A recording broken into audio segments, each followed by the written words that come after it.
최근 편의점, 카페, 패스트푸드점, 주유소, PC방, 커피 전문점 이런 곳에서 알바하는 우리 청소년들이 늘고 있는데요. 이러한 청소년들이 알아야 될 알바 꿀팁을 말씀드리겠습니다. 청소년 알바 꿀팁이 궁금하시다면 이 동영상 놓치지 마시길 바랍니다.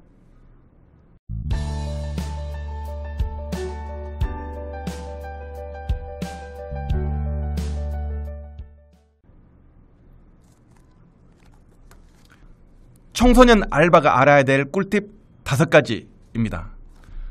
첫째, 15살 이상만이 아르바이트가 가능하다는 점입니다.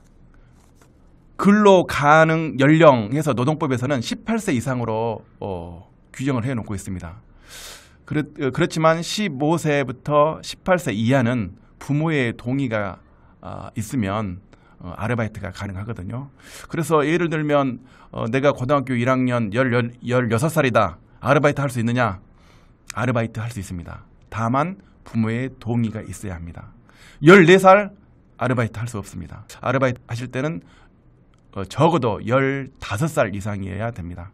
그리고 연소 근로자라고 말하는 18세 이하는 야간 근로할 수 없습니다. 또 휴일 근로를 제한을 하고 있습니다. 그래서 절대로 위험하거나 또 장시간 근로에 노출되지 않도록 법에서는 보호를 하고 있습니다. 둘째, 청소년 알바할 때 알아야 될 꿀팁 2번째입니다. 업주가 성희롱을 하거나 근로계약을 위반하면 노동관청에 신고해라라는 것입니다. 요즘에 알바생들에게 가장 좀 위협적인 요소가 성희롱입니다. 성희롱은 남녀 고용평등과 일, 가정, 양립 지원에 관한 법률, 또 국가인권위원회법 등에서 성희롱과 관련된 여러 가지 사항들을 규정하고 있습니다. 특히 알바할 때는 이 남녀 고용 평등법이 굉장히 중요하게 작용하는데요. 사업주나 상급자, 근로자가 직장 내에서 그 지위를 이용하거나 업무와 관련하여 근로자에게 성적 언어, 행동 등으로 성적 굴욕감 또는 혐오감을 느끼게 하는 게 바로 성희롱이거든요. 이러한 성적 언동 또는 그 밖의 요구에 따르지 않았다는 이유로 고용에 있어서의 불이익을 준다면 그거는 직장 내 성희롱입니다. 직장 내 성희롱 금지 규정에 위반하는 것입니다. 성희롱의 유형은 3가지가 있습니다. 육체적 성희롱, 언어적 성희롱, 시각적 성희롱 이렇게 3가지 유형이 있는데요. 육체적 성희롱은 신체적 접촉 또는 특정 신체 부위를 만지는 행위, 이게 바로 육체적 성희롱이거든요. 그래서 엉덩이를 살짝 지나가다 때린다 할지 볼을 좀 만진다 할지 이렇게 하면은 성희롱에 해당됩니다. 그리고 언어적 성희롱입니다. 농담, 음담패설, 외모에 대한 성적 비유나 평가, 성적인 내용의 정보를 의도적으로 유포하는 행위, 음란한 내용의 전화통화, 이것도 물론 언어적 성희롱입니다. 셋째, 시각적 성희롱이 있거든요. 외설적인 사진, 그림, 낙서, 음란 출판물, 게시하거나 보여주는 행위 또는 직접 컴퓨터 등을 통해서 음란한 편지, 사진을 보내는 행위, 시각적 성희롱에 해당됩니다. 이런 성희롱이 발생되면 청소년 알바생은 그냥 참지 마십시오. 노동관청에 신고를 하면 됩니다. 노동지방청에는 경찰관과 같은 준사법경찰권을 가진 근로감독관이라는 사람이 있어요. 근로감독관은 사법경찰관리의 직무를 대행합니다. 이거는 법률로 딱 정해져 있어요. 이 근로감독관은 사법경찰관리의 직무를 행할 자와 그 직무 범위에 관한 법률에서 사업장에 가서 임검할 수도 있고요. 신문할 수도 있고 그렇습니다. 그래서 근로계약과 관련된 중요한 서류 내놔봐라. 또 장부랄지 재해보상과 관련된 중요한 서류를 달라 해서 근로기준법 위반 여부를 조사할 수도 있고요. 또 필요한 사항이 있으면 가서 신문을 할 수도 있고 그 진술을 구하는 여러 가지 행위들을 이 근로감독관이 할 수가 있습니다. 그래서 근로감독관에게 신고를 하면 근로감독관이 근로기준법을 위반한 고용주 근로계약을 맺었던 그 당사자 또는 자기에게 성희롱을 했던 직근 상급자들에 대해서 아주 특별한 조치가 있을 것입니다. 청소년 알바 세 번째 꿀팁입니다. 근로계약서를 작성해라라는 것입니다. 근로계약서는 굉장히 중요합니다. 근로계약, 이거는 계약이거든요. 계약에는 계약 당사자가 있을 거 아닙니까? 계약 당사자가 있을 거고 근로시간, 근로내용, 또 휴게시간, 또 임금 이러한 부분들이 그 근로계약 내에 포함되어야 됩니다. 그래서 근로계약서를 작성해서 두 부를 작성해서 한 부는 계약 당사자인 그 고용주가 갖게 되고요. 하나는 청소년 알바생이 본인이 갖게 되면 되는 거죠. 그래서 이 근로계약서를 작성하고 근로계약서는 의무사항입니다. 근로계약서 작성은 의무사항이기 때문에 이를 지키지 않으면 고용주에게 벌금이 부과됩니다.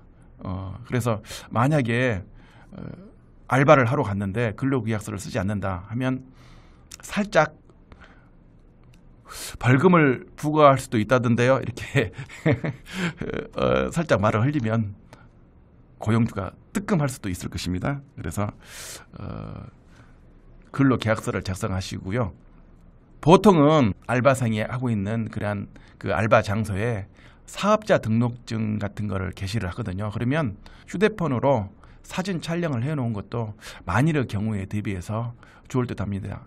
거기에는 사업자 등록증에는 개인 사업자의 경우에는 사업자 이름, 또 생년월일, 주소 이런 것들이 명기되어 있기 때문에 향후에 임금이랄지 또 근로시간 등 여러 가지 근로조건과 관련해서 문제가 발생했을 때 신고하거나 또 진정할 때 굉장히 중요한 자료가 될 수 있기 때문에 이 사업자 등록증을 휴대폰으로 한번 촬영해 놓으면 좋을 것 같다 하는 생각이 됩니다. 또 부당해고를 한다. 이것도 뭐 얼마든지 지방노동위원회에 부당해고 구제 신청을 할 수가 있습니다. 만 24세 이하의 대학생이라면 청소년 근로권익센터라는 그러한 기구가 있기 때문에 이곳에 전화를 하거나 홈페이지 또는 카톡 상담으로 도움을 요청할 수가 있습니다. 청소년 알바생들은 필수적으로 이 근로계약서를 작성하고 이 근로계약서를 보관을 해야 되겠다라는 생각이 듭니다. 청소년 알바 꿀팁 네 번째입니다. 네 번째, 아르바이트를 고를 때 학교 취업센터를 활용해라 라는 겁니다. 보통 아르바이트는 본인이 직접 구하는 것도 중요하지만 주변 동료랄지 선배들이 이제 아르바이트 자리를 알선하거나 또는 좀 부탁을 좀 이렇게 해보기도 하는데요. 대학생인 경우에는 보통 공공기관 대학생 아르바이트 이거를 활용하는 것이 참 좋을 듯해요. 이거는 공공기관이기 때문에 굉장히 취업을 목표로 하는 그런 학생들을 포함해서 대학생들에게 굉장히 인기가 있거든요. 그래서 이 공공기관 대학생 아르바이트를 활용하면 좋을 듯하고요. 또 하계 방학 집중 근로 장학생 한국장학재단에서 진행하는 장학 사업 중에 하나이기 때문에 이것도 굉장히 공익적인 성격이 강합니다.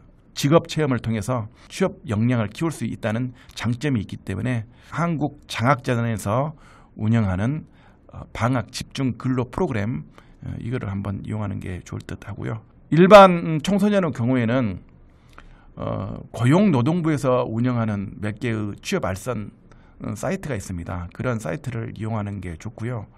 그런 사이트를 이용하면 보통 본인이 취업하려는 업체가 임금, 체불 업체인지 또는 그 사업주인지 그 여부를 좀 알 수 있거든요. 거기에 명단도 공개되고 있고 혹시 내가 이 사업장에 취업해서 좀 불이익이 좀 있을 수도 있겠다라는 생각이 들면 그 사업장을 피할 수 있기 때문에 정식적으로 고용노동부에서 운영하는 사이트를 활용하면 굉장히 도움이 됩니다. 청소년 알바 꿀팁 5번째입니다. 자기 성장의 기회로 활용하라라는 것입니다. 청소년들은 아르바이트를 통해서 학교와 가정에서 벗어나서 사회의 여러 가지 측면을 경험하게 됩니다. 산업체에서는 현장 실습 기간 동안에 직무와 연계한 실무 교육을 해서 취업으로 전환할 수 있는 그런 여러 가지 프로그램들을 또 운영하고 있고요. 청소년 알바를 통해서 실질적으로 청소년들이 그 사회적인 여러 가지 아픔이랄지 본인의 어떤 체험을 통해서 이 돈 벌기가 얼마나 어려운지, 또 부모들이 그동안 자기에게 준 용돈이 얼마나 땀과 눈물이 담겨져 있는 용돈인지를 새삼 깨닫게 될 것입니다. 청소년 알바를 그냥 돈은 버는 데에만 집착하지 말고 청소년 알바를 통해서 담겨진 여러 가지 의미들, 땀과 눈물, 피와 땀과 눈물, 이런 의미들을 생각하면서 이 알바를 활용한다면 자기 성장에 좋은 기회가 될 걸로 생각이 됩니다. 이상 청소년 알바 꿀팁 5가지에 대해서 말씀드렸습니다.